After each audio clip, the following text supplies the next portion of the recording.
langsung berlari masuk ke dalam rumahnya. Dan disitu dia bingung, apakah Laura memang beneran setan? Hai guys, welcome back to Ruang Gelap. Apa kabar kalian semua? Balik lagi dengan gua, Amira, host yang membahas tentang true crime, conspiracy, horror, semua yang menyangkut tentang misteri. Mungkin kebanyakan dari kalian yang datang ke channel ini gara-gara kemarin di TikTok gue membahas tentang kisah jin yang sangat terkenal di Kuwait. Nah, ada banyak yang minta gue untuk story tentang jin lagi, hal-hal yang berbau horor. So, di video kali ini gue akan membawakan 4 cerita seram yang mungkin akan menghibur malam Jumat kalian. Tapi nggak tahu sih ini uploadnya hari apa. Oke, langsung aja kita masuk ke cerita. Welcome to Ruang Gelap.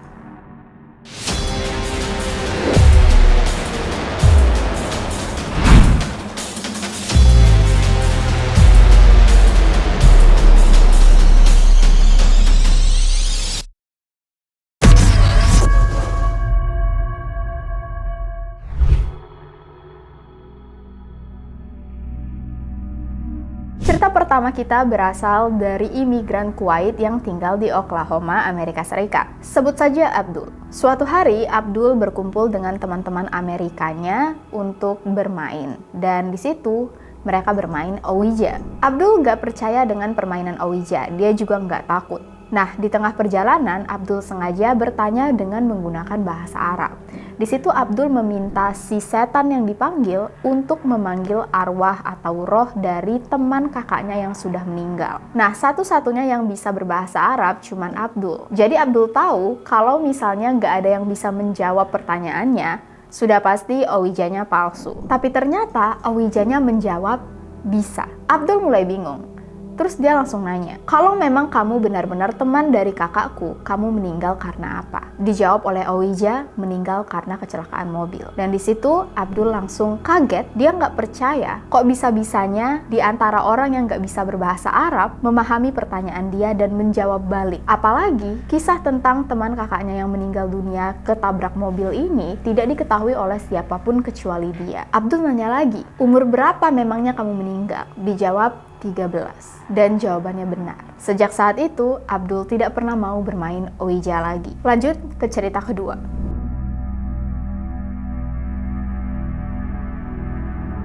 Cerita kali ini berasal dari Beijing, China. Di tahun 2018, ada seorang guru yang sangat dekat dengan salah satu siswa yang bernama Yosua. Suatu hari, Yosua menceritakan cerita yang sangat gak masuk akal dan sangat mengerikan. Ceritanya, teman dari ayahnya Yosua baru saja membeli sebuah apartemen di daerah Tiananmen Square. Daerah ini adalah salah satu daerah yang mahal. Tapi teman ayahnya berhasil membeli apartemen dengan harga yang sangat-sangat murah. Kita sebut saja teman ayahnya ini bernama Mr. Wang. Mr. Wang akhirnya pindah ke apartemen baru ini bersama dengan istrinya dan juga anaknya yang berumur 4 tahun. Gak ada yang aneh dengan apartemen baru ini kecuali anaknya yang berumur 4 tahun setiap kali kalau melewati ruang makan dan ruang dapur selalu menangis, terutama di bagian dinding yang menyekat ruang dapur dan ruang makan. Awalnya Mr. Wang kira anaknya punya kelainan jiwa karena tiba-tiba sering menangis. Tapi setelah diperiksa ke dokter, tidak ada hal yang aneh. Nah, orang tua Mr. Wang malah mendatangkan seorang master feng shui untuk memeriksa rumah atau apartemen baru yang mereka beli. Menurut orang tua Mr. Wang, jangan-jangan di dalam rumah itu ada sesuatu yang membuat anaknya menangis.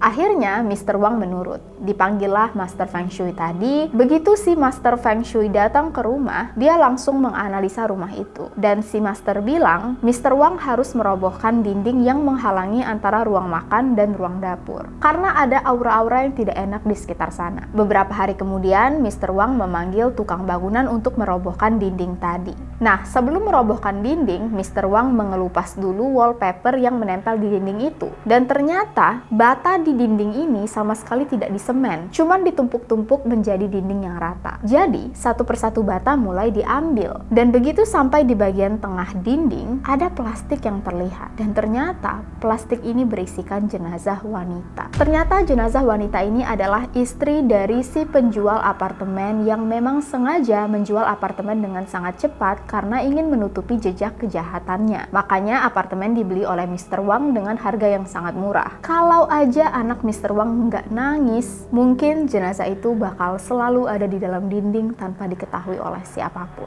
Udah mulai serem atau belum serem? Kita lanjut ke cerita berikutnya.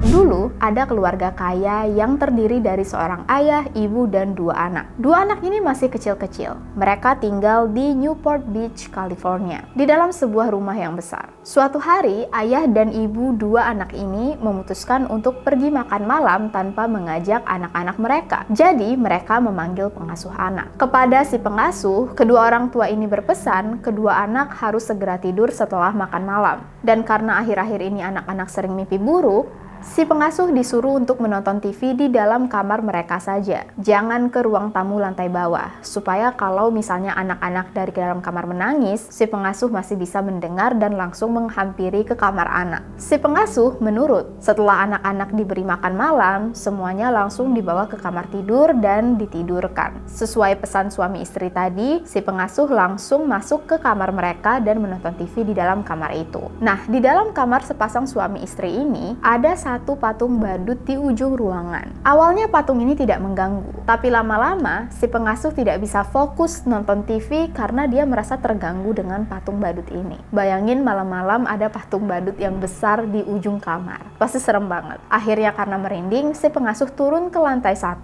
dan menelpon sepasang suami istri tadi. Si pengasuh minta izin nonton di ruang tamu. Si pengasuh cerita dia merasa tidak nyaman menonton di kamar mereka karena ada patung badut. Nah, si bapak bingung. Maksud kamu patung badut apa? Di rumah tidak ada yang namanya patung badut. Di situ si pengasuh langsung merinding. Suami istri tadi langsung menelpon polisi dan si pengasuh langsung mengambil anak-anak yang ada di dalam kamar, secara diam-diam dibawa keluar dari rumah. Ternyata patung badut di ujung kamar itu bukanlah patung, melainkan kriminal yang memang sering menculik anak dan sudah buronan bertahun-tahun. Kalau 3 cerita tadi bagi kalian masih kurang seram, ini cerita keempat, siap-siap.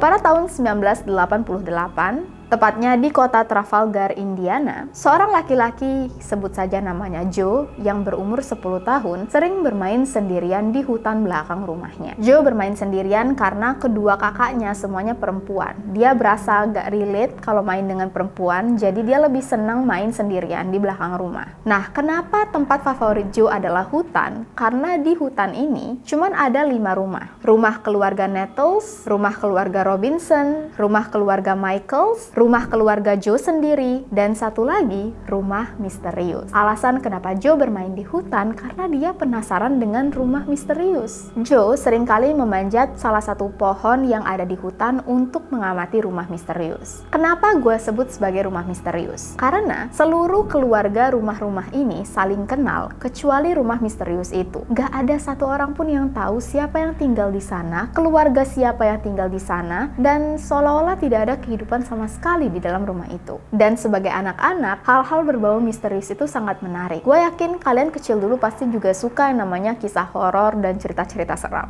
Begitu juga dengan Joe yang sangat-sangat penasaran. Dan juga dari hutan ini, Joe masih bisa mendengar teriakan ibunya yang selalu memanggil Joe untuk pulang kalau sudah menjelang maghrib. Apalagi di dalam hutan ini ada ayunan, ada semacam anak sungai, pokoknya memang rindang dan enak untuk bermain. Suatu hari, Joe didatangi oleh anak gadis berumur 12 tahun yang mengaku sebagai Laura. Dan ternyata Laura adalah anak dari pemilik rumah misterius. Sejak awal, Joe merasa penampilan Laura ini aneh. Mulai dari rambutnya yang tinggi, bajunya yang kadang kekecilan, kadang kebesaran. Tapi karena Laura adalah anak dari pemilik rumah misterius, Joe lumayan tertarik. Apalagi Laura juga menemaninya bermain. Gak cuman itu, Laura juga senang mendengarkan cerita Joe. Sebagai anak berumur 10 tahun yang jarang didengarkan oleh orang-orang sekitar, menurut Joe, Laura ini sangat baik. Joe senang karena ada orang yang mau mendengarkan ceritanya. Singkat cerita, Joe dan Laura akhirnya berteman dan hampir setiap hari mereka tahu aja untuk datang ke spot itu di dalam hutan untuk main bareng. Nah, Joe mulai menanyai Laura tentang kehidupannya. Laura cerita dia anak satu-satunya dan dia homeschool, jadi jarang keluar rumah dan tidak punya banyak teman. Tapi setiap kali kalau Joe bertanya lebih lanjut tentang keluarganya, Laura selalu bisa membalikan pertanyaan dan malah menanyai Joe balik. Jadi pada Pada akhirnya Joe nggak terlalu tahu secara rinci kehidupan Laura. Yang dia tahu Laura tinggal di lantai 3 rumah yang merupakan atap rumah dan semuanya itu kamar Laura. Di depan kamar Laura memang ada jendela yang bisa kelihatan dari luar. Jadi biasanya Joe juga ngintip dari pohon untuk menatap jendela itu, membayangkan isi kamar Laura. Menurut Joe, Laura ini adalah gadis yang sangat menarik dan Laura mengajari banyak hal yang sebelumnya Joe tidak pernah lakukan. Salah satunya merokok. Karena hampir setiap hari main bersama, lama-lama Joe mulai naksir dengan Laura. Joe cerita ke ibu dan kakaknya tentang Laura. Tapi tentu saja Joe nggak cerita tentang merokok. Ibu dan kakak Joe membiarkan Joe bermain di hutan bersama Laura dan sering memanggil Laura sebagai pacar Joe. Sampai suatu hari, Laura menghilang. Dia tidak pernah lagi datang ke hutan meninggalkan Joe sendirian. Karena waktu itu Joe masih berumur 10 tahun dan akhirnya Joe lupa tentang Laura. 1 tahun kemudian, rumah misteri atau rumah Laura ternyata dijual dan dibuka untuk publik. Siapapun yang tertarik untuk membeli boleh mampir ke dalam rumah itu. Joe langsung ingat lagi dengan Laura dan dia langsung mengajak ibunya untuk datang ke rumah Laura. Ibunya setuju karena memang dari dulu penasaran dengan isi rumah ini dan siapa pemilik rumah ini. Begitu mereka sampai di rumah misteri, ada seorang wanita yang menyambut mereka. Dan dari awal, Joe sudah tahu wanita ini adalah ibu Laura. Karena wajah mereka sangat mirip. Kondisi di dalam rumah misteri itu juga sangat ramai. Ternyata banyak orang yang datang karena juga penasaran. Tujuan Joe datang ke rumah misteri sebenarnya karena dia ingin bertemu dengan Laura lagi. Tapi sampai tur rumah selesai, Laura tidak ada. Dan anehnya, si ibu hanya menunjukkan lantai 1 dan lantai 2, tidak menunjukkan lantai 3. Padahal Laura selalu bilang kamarnya ada di lantai 3. Nah, ibunya Joe tahu tujuan awal Joe datang ke situ karena ingin ketemu dengan Laura. Jadi, ibunya Joe memancing ibunya Laura dengan bertanya, "Ibu punya anak?" Ibunya Laura cuman menjawab, "Dulu pernah punya tapi sudah lama meninggal." Di situ Joe langsung kaget. Ibunya Joe langsung menyuruh Joe keluar dari rumah dan pulang. Ibu dan kakak-kakak Joe yakin Laura yang dimaksud oleh Joe adalah hantu. Joe akhirnya tidak diizinkan untuk bermain di hutan lagi. Tapi entah kenapa Joe yakin Laura memang ada. Masa sih Laura hantu? Joe mulai berpikir jangan-jangan Laura disekap di dalam rumah, disiksa oleh ibu dan ayahnya. Di pikiran Joe, mungkin ini alasan kenapa tidak ada tur ke lantai 3, karena Laura disekap di sana. Jadi suatu hari, Joe diam-diam keluar rumah, masuk ke hutan, memanjat pohon lagi untuk memandangi jendela Laura. Berharap Laura di dalam kamar bisa melihat dia. Tapi ternyata bukan Laura yang ada di jendela kamar itu, melainkan ibunya Laura. Joe langsung berlari masuk ke dalam rumahnya dan di situ dia bingung, apakah Laura memang beneran setan? Ceritanya belum berakhir guys. 18 tahun kemudian, saat Joe sudah berumur 28 tahun dan sudah menikah, suatu hari rumah keluarga Robinsons dibeli oleh paman Joe yang bernama Bill. Jadi, keluarga Joe dan keluarga paman Bill makan bareng